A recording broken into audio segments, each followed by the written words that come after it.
ఆయన యేసుక్రీస్తు వారి యొక్క శక్తిగల నామంలో ప్రతి ఒక్కరిని కూడా ప్రేమతో ఆహ్వానిస్తున్నాను. నేటి అంశము క్రైస్తు విరోధి పరిపాలన ప్రవచనాలు.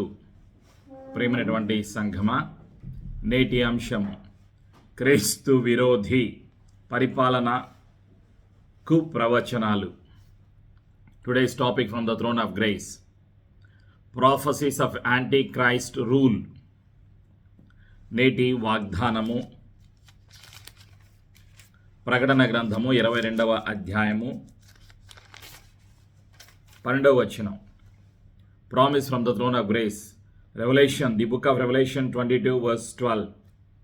కలిసి చెప్పండి నాతో. ఇదిగో త్వరగా వచ్చుచున్నాను, వాని వాని క్రియ చొప్పున ప్రతి వానికిచ్చుటకు నేను సిద్ధపరిచిన జీతము నా యొద్ద ఉన్నది. పరిశుద్ధాత్ముడు గుర్తు చేస్తున్నటువంటి సత్యాలు. ప్రభువైన యేసుక్రీస్తు వారు రెండవసారి రహస్య రాకడలో రాబోతూ ఉన్నారు. రహస్య రాకడలో వచ్చి సిద్ధపడిన, విశ్వసించిన, జీవగ్రంథంలో ఎవరి పేర్లైతే వ్రాయబడి ఉంటాయో సార్వత్రిక సంఘమును, ప్రతి పరిశుద్ధుని, క్రీస్తు రక్తంలో కడగబడిన, కొనబడిన, విమోచింపబడిన ప్రతి పరిశుద్ధిని తీసుకొని వెళ్ళటానికి ప్రభువైన యేసుక్రీస్తు వారు రహస్య రాకడలో మేఘాలపైన మేఘారూఢుడై అతి త్వరలో రాబోచున్నారు. విశ్వాసులు వారు యేసయ్య కొరకు, ఆత్మల సంపాదన కొరకు, సంఘము కొరకు, దేవుని రాజ్యము కొరకు చేసేటువంటి ప్రతి పనిలో, ఇచ్చేటువంటి కానుకలో, చేసేటువంటి ప్రార్థనలో వారికి తగిన బహుమానము, శాశ్వతమైన బహుమానము పరలోకములో యేసయ్య సిద్ధపరిచారు. ప్రతి వానికిచ్చుటకు నేను సిద్ధపరిచిన జీతము నా యొద్ద ఉన్నది. బహుమానాలు ఇవ్వటానికి సిద్ధపడిన సార్వత్రిక సంఘమును తీసుకొని వెళ్ళటానికి యేసు ప్రభు రాబోతున్నారు. కాబట్టి విశ్వాసులలో ఉండవలసింది విశ్వాసము, నిరీక్షణ, ప్రార్థన. సత్యమును తెలుసుకొని సత్యమునకు సాక్షిగా ప్రతి విశ్వాసి జీవించాలి. నేటి అంశము క్రీస్తు విరోధి పరిపాలనకు ప్రవచనాలు. క్రీస్తు విరోధి ఎవరు? క్రీస్తు విరోధి పరిపాలన ఎప్పుడు ప్రారంభమవుతుంది? క్రీస్తు విరోధి పరిపాలన ఎక్కడ నుండి ప్రారంభమవుతుంది? ఎక్కడ వరకు చేరుతుంది? క్రీస్తు విరోధి పరిపాలనలో జరిగేటువంటి పనులు ఏమిటి? క్రీస్తు విరోధి పరిపాలన యొక్క లక్షణాలు, క్రియలు ఎలా ఉంటాయి? అనేక విషయాలు ఉన్నాయి. అయితే కొన్ని సత్యాలు క్లుప్తంగా ప్రకటన గ్రంథము 13వ అధ్యాయంలో 1 నుంచి 10 వచనాలలో ఉన్నటువంటి కొన్ని విషయాలను మనం జ్ఞాపకం చేసుకుందాం. ప్రియమైనటువంటి సంఘమా, ప్రకటన గ్రంథము 13వ అధ్యాయము మొదటిగా 10 వచనాలు నేను చదువుతాను. తరువాత ఒక్కొక్క వచనంలో ఉన్నటువంటి కొన్ని విషయాలను క్లుప్తంగా మనం తెలుసుకుందాం. The book of Revelation chapter 13 verses 1 to 10. ప్రకటన 13వ అధ్యాయము మొదటి 10 వచనాలు. మరియు 10 కొమ్ములను 7 తలలను గల యొక్క క్రూర మృగము సముద్రముల నుండి పైకి వచ్చుట చూచితిని. దాని కొమ్ముల మీద 10 కిరీటములను, దాని తలల మీద దేవదూషణకరమైన పేళ్లను ఉండెను. నేను చూచిన ఆ మృగము చిరుతపులిని పోలి ఉండెను. దాని పాదములు ఎలుగుబంటి పాదముల వంటివి, దాని నోరు సింహపు నోరు వంటిది. దానికి ఆ ఘట సర్పము తన బలమును, తన సింహాసనమును, గొప్ప అధికారమును ఇచ్చెను. దాని తలలలో ఒకదానికి చావు దెబ్బ తగిలి నట్టుండెను. అయితే ఆ చావు దెబ్బ మానిపోయెను గనుక భూజనులందరూ మృగము వెంట వెళ్ళుచు ఆశ్చర్యపడుచుండిరి. ఆ మృగమునకు అధికారం ఇచ్చినందున వారు ఘట సర్పమునకు నమస్కారము చేసిరి. మరియు వారు ఈ మృగముతో సాటి ఎవడు, దానితో యుద్ధము చేయగలవాడెవడు అని చెప్పుకొనుచు ఆ మృగమునకు నమస్కారము చేసిరి. డంబపు మాటలను, దేవదూషణలను పలుకు ఒక నోరు దానికి ఇయ్యబడెను. మరియు 42 నెలలు తన కార్యము జరుప నధికారము దానికి ఏర్పాటాయెను. గనుక దేవుని దూషించుటకును, ఆయన నామమును, ఆయన గుడారమును, పరలోక నివాసులను దూషించుటకును అది తన నోరు తెరచెను. మరియు పరిశుద్ధులతో యుద్ధము చేయను, వారిని జయింపను, దానికి అధికారం ఇయ్యబడెను. ప్రతి వంశము మీదను, ప్రతి ప్రజ మీదను, ఆయా భాషలు మాట్లాడు వారి మీదను, ప్రతి జనము మీదను అధికారము దానికి ఇయ్యబడెను. భూనివాసులందరూ అనగా జగదుత్పత్తి మొదలుకొని వధింపబడి ఉన్న గొర్రెపిల్ల యొక్క జీవ గ్రంథమందు ఎవరి పేరు వ్రాయబడలేదో వారు ఆ మృగమునకు నమస్కారము చేయుదురు. ఎవడైనను చెవి గలవాడైతే వినును గాక. ఎవడైనను చెరపట్టవలెనని యున్న ఎడల వాడు చెరలోనికి పోవును. ఎవడైనను ఖడ్గము చేత చంపిన ఎడల వాడు ఖడ్గము చేత చంపబడవలెను. ఈ విషయంలో పరిశుద్ధుల ఓర్పును విశ్వాసమును కనబడును. క్రీస్తువారి వాక్యాన్ని మన జీవితంలో ఆశీర్వదించునుగాక. ఆమేన్. ప్రకటన గ్రంథాన్ని పరిశుద్ధాత్మ ద్వారా భక్తుడైన యేసు ప్రభు శిష్యుడైన యోహాను గారు పరిశుద్ధాత్మ బయలుపరిచిన సత్యాలను సార్వత్రిక సంఘమునకు బయలుపరుస్తూ ఉన్నాడు. ఇక్కడ క్రీస్తు విరోధి పరిపాలన గురించి ప్రవచనాలు పరిశుద్ధాత్ముడు బయలుపరుస్తున్నాడు. క్రీస్తు విరోధి ఆత్మ ప్రస్తుతం అన్ని దేశాలలో, అన్ని ప్రాంతాలలో ఉన్నది.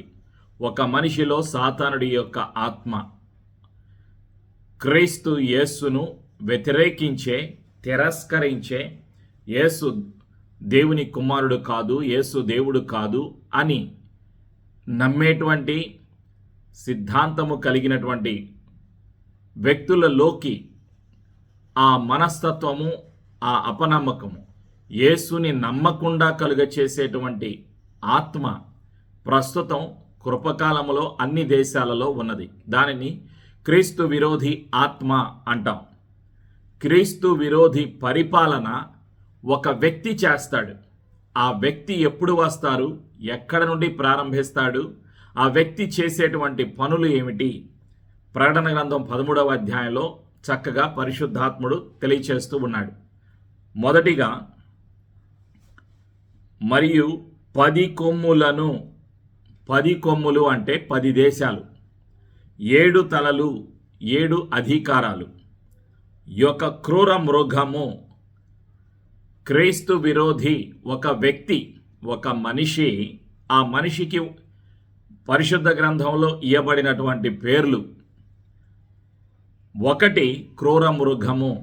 ఆ క్రూర మృగము ఎవరు అంటే ఒక మనిషి. ఆ మనిషి చేసేటువంటి పనులు ఏమిటి అంటే క్రీస్తు యేసుకు వ్యతిరేకముగా పనులు చేస్తాడు. యేసు దేవుడు కాదు అంటాడు, యేసు దేవుని కుమారుడు కాదు అంటాడు, యేసు క్రీస్తు శరీరధారిగా భూలోకానికి రాలేదు అంటాడు. యేసు క్రీస్తును వ్యతిరేకిస్తూ తిరస్కరించే వ్యక్తి కాబట్టి క్రీస్తు విరోధి అని బైబిల్ పండితులు తెలియచేస్తూ ఉన్నారు. 1 క్రీస్తు విరోధి, అతనికి ఉన్న పేరు, అతడు ఒక మనిషి. అతనికి 2వ పేరు క్రూర మృగము. అతనికి 3వ పేరు చిన్న కొమ్ము. అతనికి 4వ పేరు ఇష్టానుసారముగా ప్రవర్తించు రాజు. అతనికి 5వ పేరు నాశనపుత్రుడు. 6వ పేరు పాప పురుషుడు. 7వ పేరు ధర్మ విరోధి. 7 పేర్లు ఉన్నాయి. ఈ 7 పేర్లు కలిగినటువంటి ఒక వ్యక్తి సార్వత్రిక సంఘము ఎత్తబడిన తరువాత భూలోకములో యెరూషలేము నుండి, ఇజ్రాయేలు దేశము నుండి పరిపాలన ప్రారంభిస్తాడు. ఎవరి సామర్థ్యముతో? సాతానుడి యొక్క బలముతో, సాతానుడి యొక్క సామర్థ్యముతో పరిపాలన ప్రారంభిస్తాడు. ఇతను ఒక వ్యక్తి. ఎవరికి ప్రతినిధి? సాతానుకు ప్రతినిధి. ఇతను సాతానుకు ప్రతినిధి. యోహాను రాసినటువంటి మొదటి పత్రిక 2వ అధ్యాయం 18వ వచనం. John's first letter chapter 2 verse 18 and 19. చిన్న పిల్లలారా, ఇది కడవరి గడియ.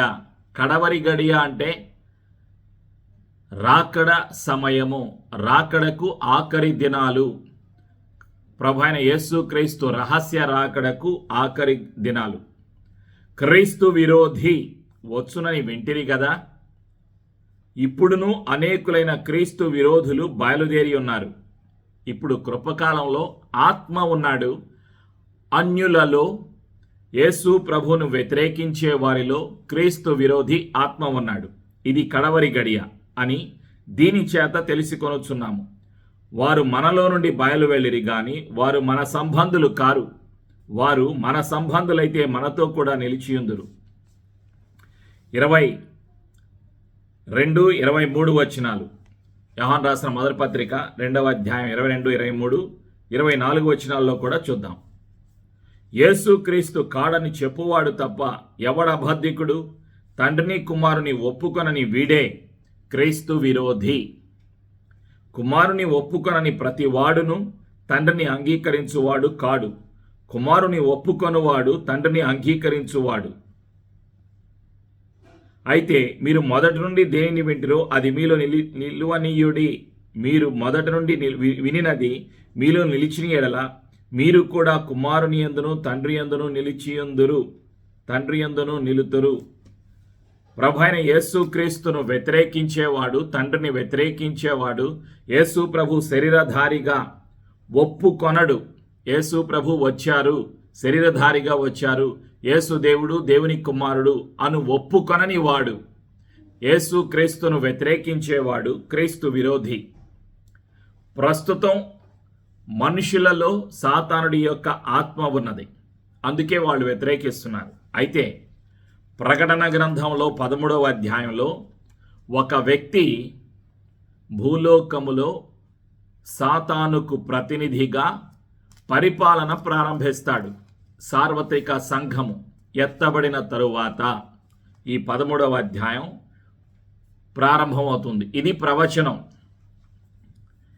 యేసు ప్రభుని వ్యతిరేకించేటువంటి ఒక వ్యక్తి సాతానుకు ప్రతినిధిగా భూలోకములో ఇతని పరిపాలన 7 సంవత్సరాలు ఉంటుంది. ప్రేమైనటువంటి సంఘమ, మొదటి 3.5 సంవత్సరాలు ఇజ్రాయేలు దేశములో యెరూషలేము నుండి బహుశా 10 రాజ్యాలు 10 దేశాల పైన అధికారము కలిగి ఉంటాడు. ఆ తరువాత ప్రపంచంలోని 7వ వచనం, మరియు పరిశుద్ధులతో యుద్ధము చేయను, వారిని జయింపను, దానికి అధికారము ఇవ్వబడెను. ప్రతి వంశము మీదను ప్రతి ప్రజ మీదను ఆయా భాషలో మాట్లాడు వారి మీదను ప్రతి జనము మీదను అధికారము దానికి ఇవ్వబడెను. ఎవరికి? ఒక వ్యక్తికి. ఆ వ్యక్తి పేరు క్రీస్తు విరోధి. ఆ వ్యక్తి పేరు క్రూర మృగము, ది బీస్ట్. ఆ వ్యక్తి ఏం చేస్తాడు? ఆ వ్యక్తిలో ఏముంటున్నాయి? ఆ వ్యక్తి గుణాలు. క్రీస్తు విరోధి సాతానుడికి ప్రతినిధి. సంఘం ఎత్తబడుతుంది. భూలోకములో 7 సంవత్సరాల శ్రమల కాలం ప్రారంభమవుతుంది. మొదటి 3.5 సంవత్సరాలు శ్రమలు, ఆ తర్వాత 3.5 సంవత్సరాలు మహాశ్రమలు. మొదటి 3.5 సంవత్సరాలు శాంతి ఒప్పందం చేసుకుంటాడు ఇజ్రాయేలు దేశముతోటి. తర్వాత 3.5 సంవత్సరాలు తన అధికారాన్ని, సాతానుడి ద్వారా పొందిన బలాన్ని, అధికారాన్ని వినియోగిస్తాడు. మొదటి వచనంలో ఆఖరి లైను, దాని కొమ్ముల మీద 10 కిరీటములను, దాని తలల మీద దేవదూషణకరమైన పేళ్లును ఉండును. దేవదూషణ, సృష్టికర్త అయిన దేవుని దూషించుట, వ్యతిరేకించుట, అవమానించుట, తిరస్కరించుట, దేవుణ్ణి దూషించేటువంటి మనస్సు, అధికారము వాడికి ఉంటుంది. 2వ వచనం, నేను చూచిన ఆ మృగము. ఎవరు ఆ మృగము? క్రీస్తు విరోధి అనేటువంటి ఒక వ్యక్తి. చిరుత పులిని పోలియుండును. చిరుత పులితో పోల్చబడ్డాడు. చిరుత పులిలో ఉండేటువంటి స్వభావం, లక్షణాలు, క్రూరత్వం ఆ వ్యక్తిలో ఉంటాయి. దాని పాదములు ఎలుగుబంటి పాదముల వంటివి, దాని నోరు సింహపు నోరు వంటిది. పాదాలు బలాన్ని, ఎలుగుబంటి యొక్క బలానికి గుర్తు. సింహము అధికారానికి, నోటికి గుర్తు. గొప్ప అధికారము ఇచ్చాను. ఎవరిచ్చారు అధికారము? ఘట సర్పము అంటే సాతానుడు తన బలము, సాతానుడు తన బలాన్ని ఒక వ్యక్తికి ఇస్తాడు. ఆ వ్యక్తి పరిపాలన ప్రారంభిస్తాడు. ఎక్కడి నుంచి? యెరూషలేము నుండి, ఇజ్రాయేలు దేశము నుండి పరిపాలన ప్రారంభిస్తాడు. దీనినే క్రీస్తు విరోధి పరిపాలన అని అంటాం. 13వ అధ్యాయం ప్రకటన గ్రంథం 1వ వచనం నుండి ఆఖరి వచనం వరకు ప్రవచనాలు ఉన్నాయి. అయితే ఈరోజు మనం 10 వచనాల్లో ఉన్న సత్యాలను మనం తెలుసుకుంటున్నాం. ఇతని పరిపాలన ఎప్పుడు ప్రారంభమవుతుంది? సంఘము ఎత్తబడిన క్షణము నుండి ప్రారంభమవుతుంది. ఎవరిచ్చారు ఈ అధికారము? సాతానుడు ఇచ్చాడు. ఆ ఘట సర్పము తన బలమును, తన సింహాసనమును, గొప్ప అధికారమును ఇచ్చెను. ఒక వ్యక్తికి ఇస్తాడు. ఈ వ్యక్తి ఎవరితో పనిచేస్తాడు? సాతానుకి ప్రతినిధిగా పనిచేస్తాడు. సాతానుడిలో త్రిత్వము ఉంటుంది. అంటే సాతానుడు, క్రీస్తు విరోధి, అబద్ధ ప్రవక్త, ఈ ముగ్గురు కలిసి 7 సంవత్సరాల శ్రమల కాలములో భూలోకములో పరిపాలన చేస్తారు. యెరూషలేము నుండి, ఇజ్రాయెలు దేశము నుండి. ఇతడు గొప్ప నైపుణ్యం, మతాధికారము కలిగినటువంటి వ్యక్తి. ఈ క్రీస్తు విరోధి సొంత మతాన్ని ప్రారంభిస్తాడు. గొప్ప రాజకీయ వ్యక్తి. ఇతడు నైపుణ్యం, ఇతనికి జ్ఞానం, మంచి వాగ్ధాటి ఉంటుంది. తన మాటలతో మనుషులను, దేశాలను, రాజులను మోసం చేస్తూ ఉంటాడు. ఆ సత్యాలను తెస్సలోనికైలకు రాసినటువంటి 2వ పత్రికలో పౌలు గారు చెప్తూ ఉంటాడు.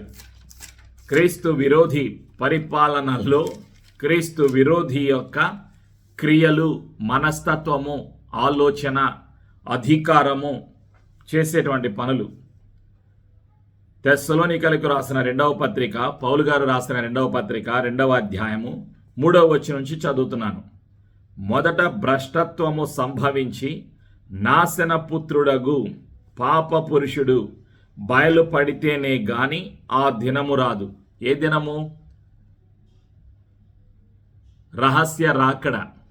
రహస్య రాకడ అయిపోయిన వెంటనే మరుక్షణము నుండి నాశన పుత్రుడు, క్రీస్తు విరోధి, పాప పురుషుడు, క్రీస్తు విరోధి, నాశన పుత్రుడు అంటే ఎవరు? సాతానుడి ద్వారా అధికారము కలిగిన వ్యక్తి. పాప పురుషుడు అంటే మానవ జాతిని పాపములోకి నడిపించేటువంటి ఒక వ్యక్తి.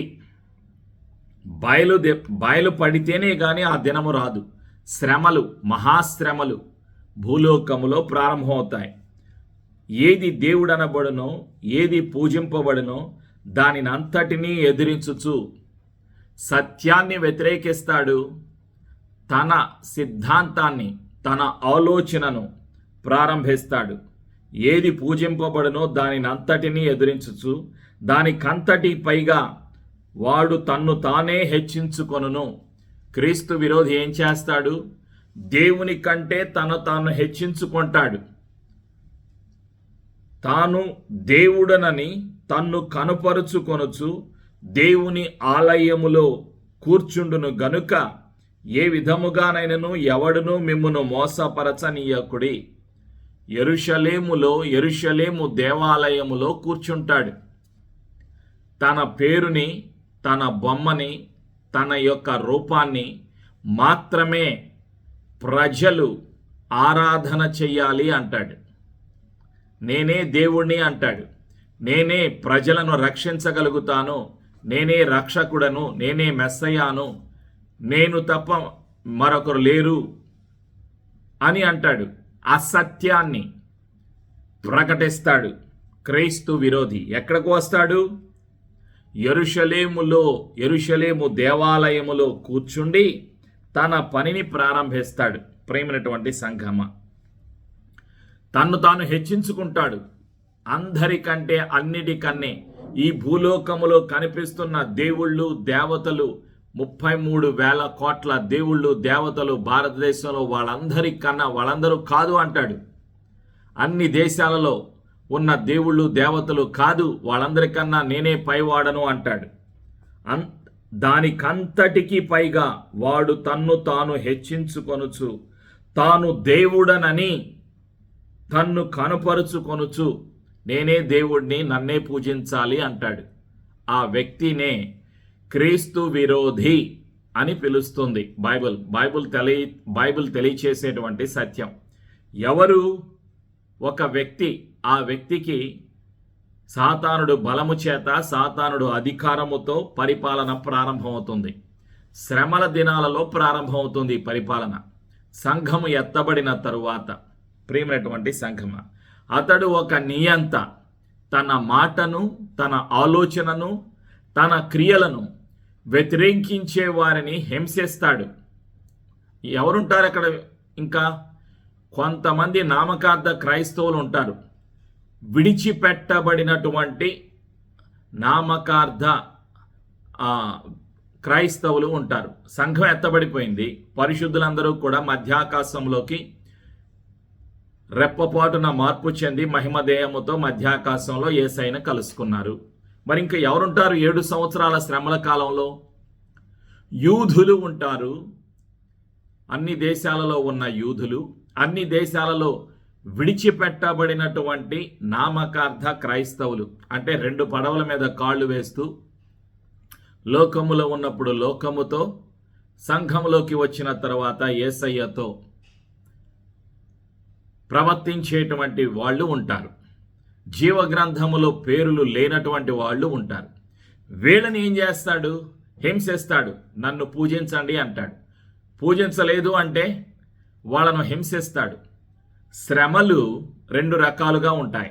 ఒకటి క్రీస్తు విరోధి, సాతానుడు శక్తితో, బలముతో, అధికారముతో విడిచిపెట్టబడిన విశ్వాసులను హింసిస్తాడు. ఇది విడిచిపెట్టబడిన వారికి కలిగేటువంటి శ్రమలు. అయితే ఈ సాతానుడిని, ప్రతినిధిని, నామాన్ని, ముద్రను, సాతానుడు యొక్క ప్రతినిధి క్రీస్తు విరోధిని పూజించేటువంటి వారికి శ్రమలు, మహాశ్రమలు దేవుని యొద్ద నుండి, పరలోకం నుండి భూలోకానికి పంపబడిన దేవదూతల ద్వారా, 7 బూరల ద్వారా వాళ్ళకి శ్రమలు కలుగుతూ ఉంటాయి. ఇది జరగబోయేటువంటి ప్రవచనాలు. అందుకే పరిశుద్ధాత్ముడు ఈరోజు సంఘానికి తెలియచేస్తున్న సత్యం ఏమిటి?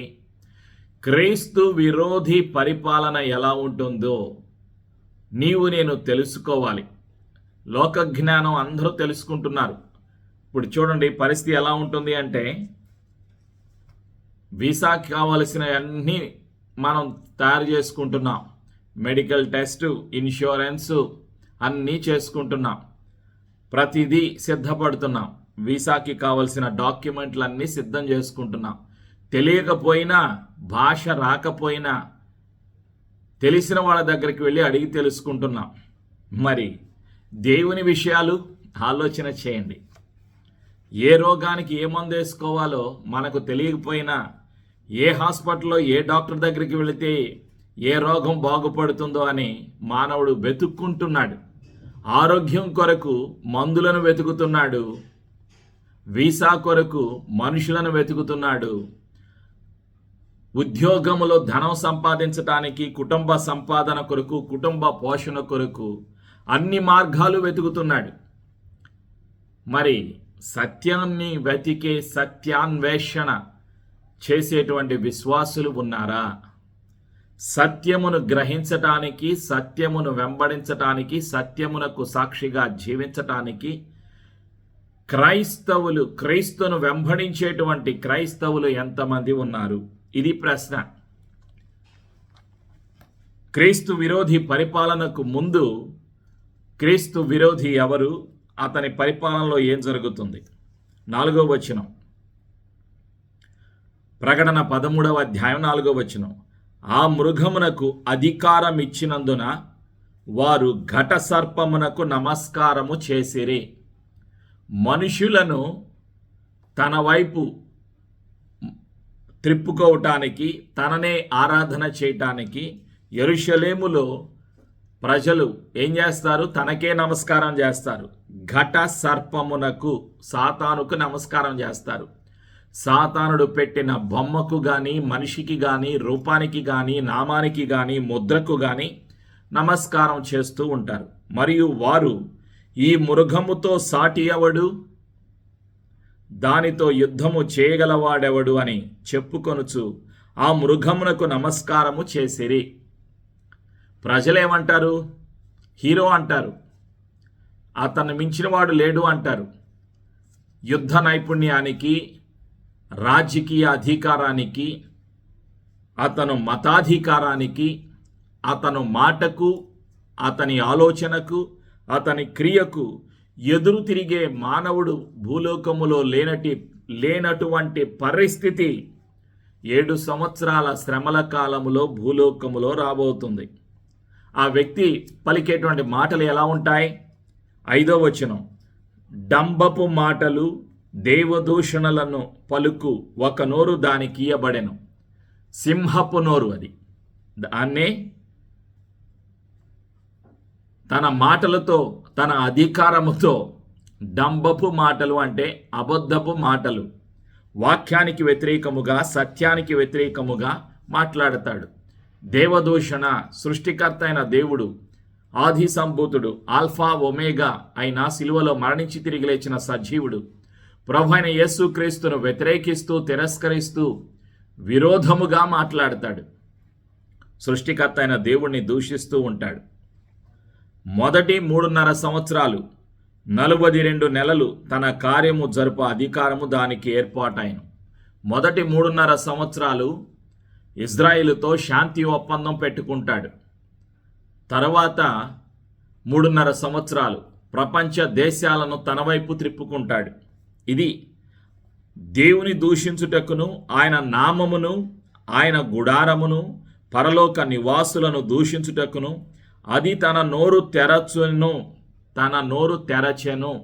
ఇది క్రీస్తు విరోధి చెయ్యబోయేటువంటి పనులు. ఎప్పుడు? 7 సంవత్సరాల శ్రమల కాలంలో. ప్రేమైనటువంటి సంఘమా, దానియేలు గ్రంథములు 11వ అధ్యాయంలో మరికొన్ని సత్యాలు ఉన్నాయి. క్లుప్తంగా కొన్ని విషయాలు తెలుసుకుందాం. దానియేలు గ్రంథము 11వ అధ్యాయం.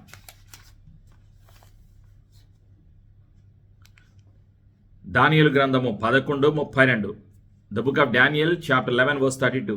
అందుకతడు ఇచ్చకపు మాటలు చెప్పి నిబంధన నతిక్రమించు వారిని వశపరచుకొనుచు, అయితే తమ దేవుని నెరుగువారు బలము కలిగి గొప్ప కార్యములు చేసెదరు.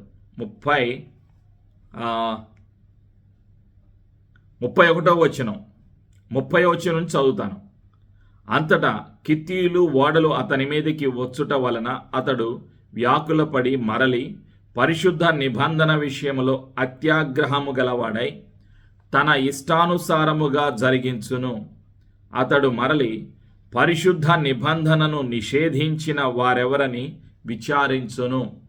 33వ వచనం, జనములో బుద్ధిమంతులు అనేకులకు బోధించుదురు గాని వారు బహుదినములు ఖడ్గము వలనను అగ్ని వలను కృంగి చెరపట్టబడి హింసింపబడి దోచబడుదురు. 36, 37 వచనాలు. దానియేలు 11, 36, 37. ఆ రాజు ఇష్టానుసారముగా జరిగించి తన్ను తానే హెచ్చించుకొనుచు అతిశయపడుచు ప్రతి దేవత మీదను దేవాది దేవుని మీదను గర్వముగా మాటలాడుచు ఉగ్రత సమాప్తియగు వరకు వృద్ధి పొందును. అంతటా నిర్ణయించినది జరుగును. అతడు అందరికంటే ఎక్కువగా తన్ను తాను హెచ్చించుకొనును గనుక తన పితరుల దేవతలను లక్ష్యపెట్టడు, మరియు స్త్రీల కాంక్షిత దేవతను గాని ఏ దేవతను గాని లక్ష్యపెట్టడు. స్త్రీ వ్యామోహము లేనివాడు స్త్రీలోలుడు కాడు. ఇతడు ఒకే చట్టాన్ని, ఒకే శాస్త్రాన్ని తీసుకొని వస్తాడు. 7 సంవత్సరాల శ్రమలలో అతడు ఈ లోకంలో కనిపించే దేవుళ్ళు, దేవతలు అందరికన్నా తన పేరుని, తన నామాన్ని, క్రొత్త సిద్ధాంతాన్ని, క్రొత్త మతాన్ని తీసుకొని వస్తాడు. క్రీస్తు విరోధి ఒక వ్యక్తి పరిపాలన 7 సంవత్సరాల శ్రమల కాలములో యెరూషలేము నుండి, ఇజ్రాయెలు దేశము నుండి ప్రారంభమవుతుంది. మరి ఇతని అంతం ఎలా ఉంటుంది? 7 సంవత్సరాల శ్రమల కాలము ఆగిపోయిన తర్వాత ఎత్తబడిన సంఘము పరలోకము నుండి భూలోకానికి దిగి వస్తుంది. ప్రభు అయిన యేసుక్రీస్తు బహిర్గత రాకడ ఉంటుంది. యెరూషలేములో ఓలీవ పర్వతం పైన ప్రభు అయిన యేసుక్రీస్తు వారు పాదాలు పెడతారు. ఆ పర్వతం రెండుగా చీలిపోతుంది. ఆ పర్వతం క్రింద హర్మెగిద్దోన్ అనేటువంటి ఒక స్థలము ఇప్పుడు ఉన్నది. అవన్నీ లోయలు. అక్కడ పరలోకం నుండి భూలోకాన్ని దిగి వచ్చిన ఎత్తబడిన సంఘముతో, పరిశుద్ధులతో సాతానుడు, క్రీస్తు విరోధి, అబద్ధ ప్రవక్త 7 సంవత్సరాల శ్రమలలో పరిపాలన చేసినటువంటి క్రీస్తు విరోధి యుద్ధం చేస్తాడు. యుద్ధంలో ఓడిపోతాడు. అప్పుడు ఏం జరుగుతుంది? ప్రకటన గ్రంథం 20వ అధ్యాయంలో 10వ వచనం, ఈ క్రీస్తు విరోధి అంతము ఎలా ఉంటుంది? వారిని మోసపరిచిన అపవాది అగ్ని గంధకములు గల గుండములో పడవేయబడెను. అచ్చట ఆ క్రూర మృగమును, అబద్ధ ప్రవక్తయు ఉన్నారు. వారు యుగ యుగములు రాత్రింబగళ్ళు బాధింపబడుదురు. నిత్య నరకాగ్ని. సాతానుడు, పడిపోయిన దేవదూతలు, సాతానుడు అనుచరులు, క్రీస్తు విరోధి అనేటువంటి వ్యక్తి, అబద్ధ ప్రవక్త అనేటువంటి వ్యక్తి అందరూ కూడా నిత్య నరకాగ్నిలో త్రోసివేయబడతారు. ఆ తరువాత భూలోకములో 1000 ఏళ్ల పరిపాలన ప్రభు అయిన యేసుక్రీస్తు వారు ప్రారంభిస్తారు యెరూషలేము నుండి, ఇజ్రాయెలు దేశం నుండి. మరి సత్యాన్ని నీవు నేను వినాలి, సత్యమును వెంబడించాలి. యేసయ్య రాకడ సమీపముగా ఉన్నది కాబట్టి యేసయ్య రాకడకు సిద్ధపడుతూ, నీవు నేను సిద్ధపడుతూ, అనేక మంది నిత్య నరకాగ్ని వెళ్లకుండా వాళ్ళు రక్షింపబడాలి. కాబట్టి నీవు నేనేం చేయాలి? నశించిపోతున్న ఆత్మల కొరకు, రక్షణ కొరకు ప్రార్థన చేయాలి. రక్షణ పాత్రను చేతపుచ్చుకొని క్రీస్తుకు సాక్షిగా జీవించాలి. లూకా సువార్త 21వ అధ్యాయం 36వ వచనం. కాబట్టి మీరు జరుగబో వీటి నెలను తప్పించుకొని మనిషి కుమారుని ఎదుట నిలువబడుటకు శక్తి గలవారగునట్లు ఎల్లప్పుడూ ప్రార్థన చేయుచు మెలకువగా ఉండుడని చెప్పాను. సంఘము చేయవలసిన పని, ప్రతి విశ్వాసి చేయవలసిన పని, సత్యమునందు విశ్వాసముంచాలి, ప్రార్థన చేయాలి, పరిశుద్ధతను, రక్షణను వణుకుతో భయముతో కాపాడుకోవాలి, పరిశుద్ధాత్మ సహాయముతో రక్షణ సువార్తను ప్రకటిస్తూ సత్యమునకు సాక్షిగా జీవించాలి. ఇదే పరిశుద్ధాత్ముడు నీ నుండి నా నుండి కోరుకుంటున్నాడు. అప్పుడు ఏం జరుగుతుంది? రహస్య రాకడ జరిగిన వెంటనే ఎత్తబడే గుంపులో, సార్వత్రిక సంఘములో నీవు నేను ఉంటావు. యేసయ్య వచ్చి ఇచ్చే బహుమానాలు పొందుకుని యేసయ్యతో కలిసి సదాకాలము నీవు నేను నివసిస్తాం. యేసయ్య కృప మనందరికీ సదా తోడైండునుగాక. ఆమేన్. ప్రార్థన. పరిశుద్ధాత్మదేవా, నీకు వందనాలు. క్రీస్తు విరోధి పరిపాలన గురించి కొన్ని ప్రవచనాలు, కొన్ని సత్యాలు, ప్రకటన గ్రంథం 13వ అధ్యాయంలో రాయబడిన సత్యాలను తెలుసుకోవటానికి మరొకసారి వినిపించినందుకు పరిశుద్ధాత్ముడా నీకు వందనాలు. యేసు ప్రభువా, అనేక సార్లు లోకములో ఉన్న పరిస్థితులను బట్టి, కష్టాలను బట్టి, సమస్యలను బట్టి కృంగిపోయిన స్థితిలో ఉన్న ప్రతి ఒక్కరిని యేసయ్యా నీ మాటతో ఉజ్జీంపచేస్తున్నందుకు, నీ మాటతో బలవంతులుగా చేస్తున్నందుకు, యేసయ్య కృపలో బలవంతులుగా చేస్తున్నందుకు వందనాలు. యేసయ్య రాకడకు మమ్ములను, ప్రతి విశ్వాసిని సిద్ధపరుస్తున్నందుకు వందనాలు. క్రీస్తు విరోధి పరిపాలన గురించి తెలుసుకోవటానికి సహాయం దయచేశావు, నీకు వందనాలు. మోసగాడి యొక్క మోసము గురించి తెలుసుకోవటానికి, మోసపడకుండా మోసం నుండి తప్పించబడటానికి, శ్రమల కాలానికి ముందే రహస్య రాకడలో ఎత్తబడే గుంపులో ఉండటానికి, రక్షణను వణుకుతో భయముతో కాపాడుకోవటానికి, యేసయ్య కొరకు జీవించటానికి, బ్రతుకుట క్రీస్తే చావైతే లాభము అని క్రీస్తు సజీవుడు యేసు, పునరుత్థానుడు యేసు ప్రభు అని ప్రకటించడానికి మా అందరికీ సహాయము దయచేస్తున్నందుకు వందనాలు. ప్రతి అనుమానాన్ని, ప్రతి బలహీనతను, ప్రతి ఆందోళనను, ప్రతి సాతాను అధికారమును యేసు నామములో దూరపరుస్తున్నాను. యేసు రక్తంలో మా జీవితాలను ముద్రిస్తూ యేసు ప్రభుని ఒప్పుకొనుచు మేము విన్న మాటలను, సత్యాన్ని, యేసయ్య మాటలను అందరికీ చెప్పటానికి పరిశుద్ధాత్ముడ సహాయము దయచేస్తున్నందుకు వందనాలు. యేసు ప్రభు అని ప్రకటిస్తాను అని మాట ఇస్తూ ఈ సమర్పణ ప్రార్థన యేసు నామములో చేయుచున్నాము తండ్రి. ఆమెన్.